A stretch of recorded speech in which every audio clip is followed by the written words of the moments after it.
तो चलिए दोस्तों, आज हम लोग बात करने वाले हैं आपका SKMU में अभी जो एग्ज़ाम हो रहा है, ठीक है। इसको होने वाला था 12 तारीख को, लेकिन कर दिया गया अब कई तारीख को, 17 तारीख को, ठीक है, सेक का पेपर। तो चलिए अब देख लेते हैं। 1 मिनट में थोड़ा सा आपको नोटिस दिखा दूँ।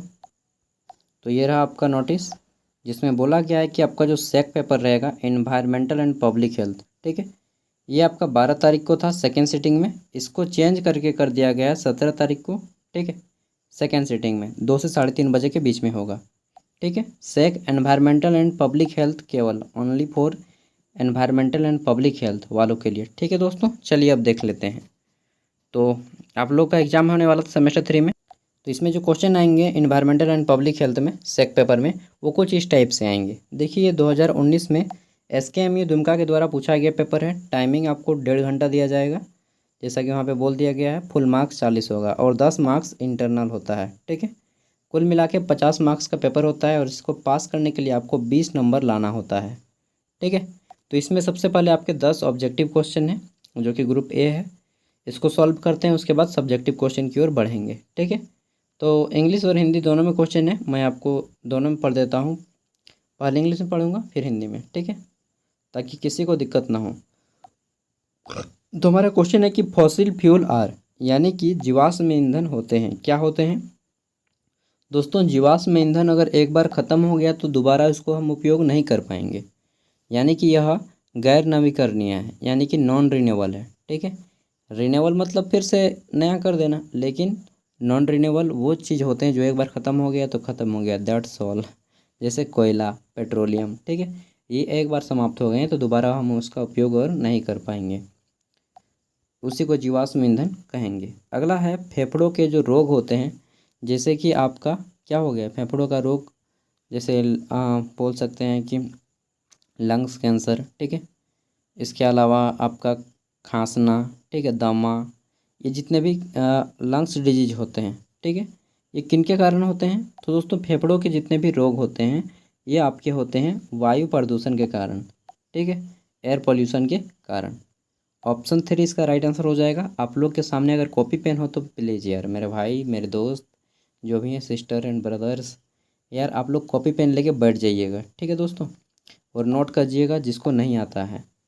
तीसरा क्वेश्चन है कि पर्यावरण संरक्षण अधिनियम अस्तित्व में आया। The environmental protection act come into force in, ठीक है। तो दोस्तों, एनवायरमेंटल प्रोटेक्शन एक्ट बनाया गया था, इंदिरा गांधी उस समय हमारी प्रधानमंत्री थी, 1986 ईस्वी में, ठीक है। प्रोजेक्ट टाइगर भी इसी टाइम लॉन्च हुआ था और भारत का टाइगर मैन ऑफ इंडिया के नाम से कैलाश सांखल जी को जाना जाता है, ठीक है, टाइगर मैन ऑफ इंडिया। आगे देख लेते हैं। नेक्स्ट क्वेश्चन है हमारा, बीमारियों को जन्म के बाद होती हैं, ठीक है। तो वे बीमारियां जो जन्म के बाद होती हैं, ठीक है, disease that developed after birth are called. तो दोस्तों, उसको क्या बोलते हैं, ठीक है। तो वैसी बीमारियां जो जन्म के बाद होती हैं, जैसे जन्म के बाद किसी को कोई बीमारी हो गया, जैसे टीबी हो गया, ठीक है, चाहे एक्जिमा हो गया, जो बहुत सारा बीमारी होता है, ठीक है। तो इसको क्या बोलते हैं, जो जन्म के बाद जो बीमारी होती है उसको बोलते हैं हम लोग अभिग्रहण बीमारी, ठीक है, एक्वायर्ड डिजीज। और जन्म के साथ जो बीमारी होती है उसको बोलते हैं जन्मजात बीमारी। हमने बोलते रहे इसको, ये बचपन का है इस वाला, ठीक है, तो उसी को बोलते हैं जन्मजात। जैसे कोई कोई बचपन से ही बहरा होता है, ठीक है, कोई कोई बचपन से ही लंगड़ा होता है, ऐसा मैं मजाक नहीं उड़ा रहा हूँ यार, प्लीज़, ठीक है। तो कोई कोई बचपन से ही अंधा होता है थोड़ा बहुत, जो भी है बचपन से, तो उसको बोलेंगे जन्मजात। आगे देख लेते हैं। हमारा अगला क्वेश्चन है, निम्न में से कौन संचारी रोग है, ठीक है, यानी कि कम्युनिकेबल डिजीज है। संचारी मतलब जो एक व्यक्ति से दूसरे व्यक्ति तक फैलता है, लेकिन यहाँ पे बोल दिया गया है नॉन कम्युनिकेबल, यानी कि जो गैर संचारी है, यानी कि जो एक व्यक्ति से दूसरे व्यक्ति तक नहीं फैलता हो। तो इसमें पहला ऑप्शन क्या है, HIV। दोस्तों, HIV फैलता है यार, ठीक है। मान लीजिए किसी पर्सन को HIV है और वह जिस ब्लेड से दाढ़ी सेव किया, ठीक है, उसी ब्लेड से अगर आप दाढ़ी सेव करेंगे तो आपका भी होने का संभावना बन जाता है, ठीक है। उसके साथ अगर आप फिजिकल रिलेशन बनाएंगे तो भी आपको होने का संभावना हो जाता है। एड्स, HIV और आपका हेपेटाइटिस, ये आपके फैलने वाले रोग हैं, ठीक है। लेकिन पार्किंसन एक ऐसा रोग है जिसमें आपको जो है फैलता नहीं है। पार्किंसन क्या होता है, तो आप एक तरह से समझ लीजिए कि एक तरह से मानसिक बीमारी है, ठीक है, दिमाग की बीमारी है, जिसमें आदमी भूलने लगता है, याददाश्त खो जाता है इसका, ठीक है। तो ये आपका पार्किंसन में आएगा। ऑप्शन डी इसका राइट आंसर हो जाएगा। एफ नंबर क्वेश्चन है, किसकी कमी से रातोंधी होती है, ठीक है। रात को उसको कम दिखता है, हम लोग ठेठ भाषा में बोलते हैं काना, ठीक है, रात काना। तो दोस्तों रात्रि को अगर आपको कम दिखता है, नाइट ब्लाइंडनेस हो गया है, ठीक है। तो क्यों होता है, night blindness is due to deficiency of vitamin A. Vitamin A की कमी से होता है नाइट ब्लाइंडनेस। यहाँ पे मैं बता दूं, विटामिन बी की कमी से क्या होता है, तो बेरी बेरी होता है। विटामिन बी 12 की कमी से आपको क्या होता है यार, कोबाल्ट की कमी हो जाती है, ठीक है। और विटामिन डी से हमारी हड्डियाँ कमज़ोर हो जाती हैं, इसको सूखा रोग भी बोलते हैं। अब इस सभी का नाम जान लेते हैं। तो विटामिन डी का होता है कैल्सीफेरॉल, विटामिन बी 12 का नाम होता है साइनोकोबाल्मिन, ठीक है, साइनोकोबाल्मिन। विटामिन ए का नाम होता है रेटिनॉल, विटामिन बी 1 का थायमिन, विटामिन सी का एस्कॉर्बिक एसिड, विटामिन ई का टेकोफेरॉल, विटामिन के का फाइलोक्विनोन। आप लोग लिखना चाहें तो लिख सकते हैं, ठीक है। विटामिन सी की कमी से हमारा जो है क्या बोलते हैं, घाव भरने में सहायता होता है जल्दी, और इम्यून सिस्टम बढ़ाता है, ठीक है। विटामिन ई की कमी से टेकोफेरॉल की कमी से क्या होता है, तो जनन क्षमता में कमी आती है। विटामिन के की कमी से हमारा जो है रक्त स्राव जल्दी होने लगता है, अगर कमी हो जाएगा तो, ठीक है। अगर मान लीजिए आप इंजेक्शन लिए तो आपका ब्लड आता रहेगा, कहीं पे कट गए तो ब्लड निकलता रहेगा, विटामिन के की कमी होने से, ठीक है। इस तरह से आप लोग याद कर लीजिएगा। अगला है, निम्नलिखित में से कौन सा जीवाणु जनित रोग है। जीवाणु दोस्तों bacteria, which of the following is a bacterial disease, ठीक है। तो राइट आंसर हो जाएगा आपका क्षय रोग। क्षय रोग यानी कि ट्यूबरक्लोसिस, इसको हम लोग शॉर्ट में टीबी बोलते हैं, ठीक है। टीबी को ही क्षय रोग बोला जाता है, तपेदिक बोला जाता है। तो आप लोग नाम सुने होंगे। और टीबी का जो पेशेंट होता है बहुत ज़्यादा खांसता है, ठीक है। 2 सप्ताह अगर 15 दिन से ज़्यादा अगर खांसने लगते हैं आप, तो आप एक टेस्ट करवा लीजिएगा, स्पुटम टेस्ट। क्या टेस्ट, स्पुटम टेस्ट। मैं ये आपके लिए बोल रहा हूँ, इसको हम लोग शॉर्ट में बोल सकते हैं खखार जांच, ठीक है। खखार जांच सरकारी हॉस्पिटल में हो जाएगा आपका, और प्राइवेट में कराएंगे तो 400-500 के आसपास पड़ेगा। अगर किसी को 15 दिन से ज़्यादा खांसी हो जाता है तो ये जाँच आप करवा लें दोस्तों, ठीक है। उसके बाद ही आप लोग बेटनीसोल वगैरह जो भी टेबलेट है खा सकते हैं। आप बोलिएगा यार आपको तो बहुत ज़्यादा नॉलेज है। दोस्तों मैं काम कर चुका हूँ इस फील्ड में 3 साल, ठीक है, तो इसलिए मुझे थोड़ा बहुत जानकारी है। आगे देख लेते हैं एच नंबर क्वेश्चन। इसमें पूछा गया है, निम्नलिखित में से कौन सा क्या लिखा है यार, अजैवनिक कार्य है, ठीक है। चलिए इंग्लिश में पढ़ते हैं, इंग्लिश वाला आपको समझाते हैं, इसमें हिंदी वाला नहीं समझ में आएगा। Which of the following is non biodegradable, यानी कि इनमें से कौन ऐसा है जो कि सड़ता गलता नहीं है, ठीक है। सिंपल भाषा में मैंने बता दिया। तो देखिए प्लास्टिक राइट आंसर हो जाएगा, क्योंकि ये सड़ता गलता नहीं है। बाकी आपका बांस, भूसा, पास, ठीक है, ये सभी आपके सड़ गल जाएंगे, लेकिन प्लास्टिक नहीं सड़ेगा गलेगा। ऑप्शन 1 इसका राइट आंसर हो जाएगा, ठीक है। नेक्स्ट क्वेश्चन देख लेते हैं। तो पूछा गया है कि अम्लीय वर्षा का कारण क्या है, the reason of acid rain is. तो दोस्तों अम्लीय वर्षा का कारण है वायु प्रदूषण। और अम्ल वर्षा किसे कहते हैं, जब वर्षा के जल का पीएच मान 5.6 से नीचे गिर जाता है, ठीक है, तो इसे अम्लीय वर्षा कहते हैं। जल का पीएच मान कितना होता है दोस्तों, 7, शुद्ध जल का पीएच मान, ठीक है।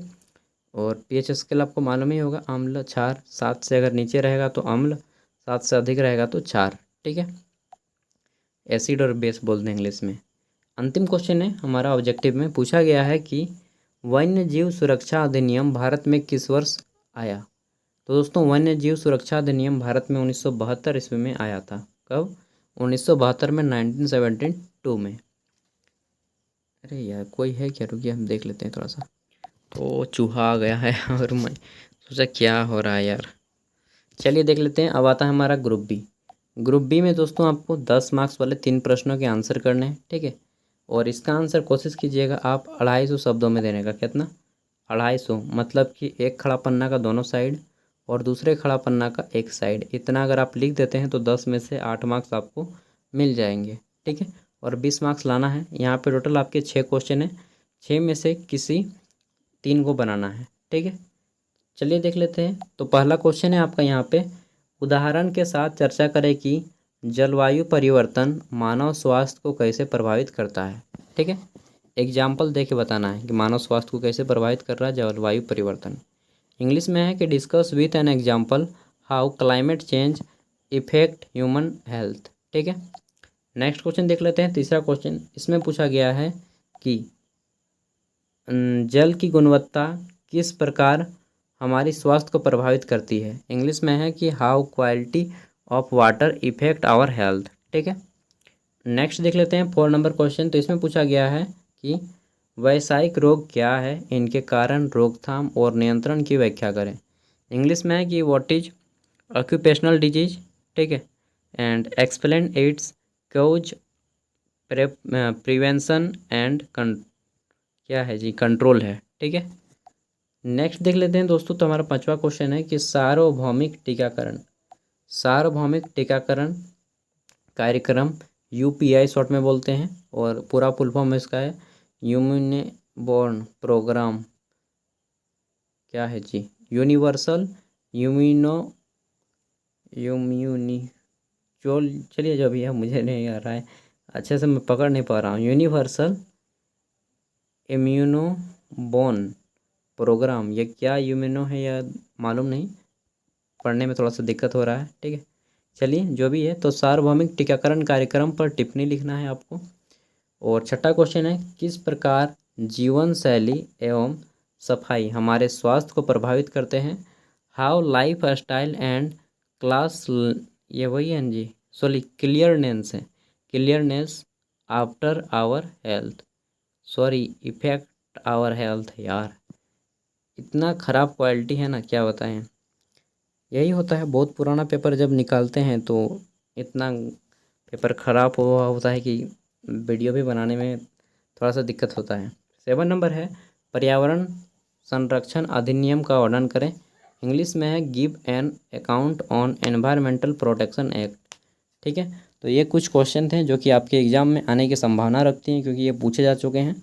और दोस्तों ये जितने भी क्वेश्चन दिए गए हैं, इन सभी पे आप लोग 50-50 वर्ड घर पे ही लिख के रेडी कर लीजिए, ठीक है। ज़्यादा नहीं, 50 वर्ड लिख लीजिए, ताकि आप एग्ज़ाम में 250 वर्ड आराम से सोच सोच के लिख सकते हैं। और ज़्यादा बेटर होगा कि आप सबके बारे में पढ़ के जाएंगे, ठीक है। और जितने भी ऑब्जेक्टिव हैं मैंने एक्स्ट्रा बताए, उन सभी को रेडी कर लीजिएगा, ठीक है। बाकी मैं इस तरह से आपको गाइड करता रहूँगा। सभी क्वेश्चन पेपर अपलोड हैं, बहुत सारे क्वेश्चन पेपर अपलोड हैं, आप सभी को देखिए और बेनिफिट लीजिए, ताकि मिलते हैं और आप लोग बेस्ट स्कोर कर पाएँ एग्ज़ाम में। Thank you, bye. इसका पीडीएफ अगर आप देखना चाहते हैं तो वीडियो को डिस्क्रिप्शन में मिल जाएगा, उससे आप लोग घर में डाउनलोड करके सेट भी मार सकते हैं 3 घंटा घर में ही, ठीक है। बाय।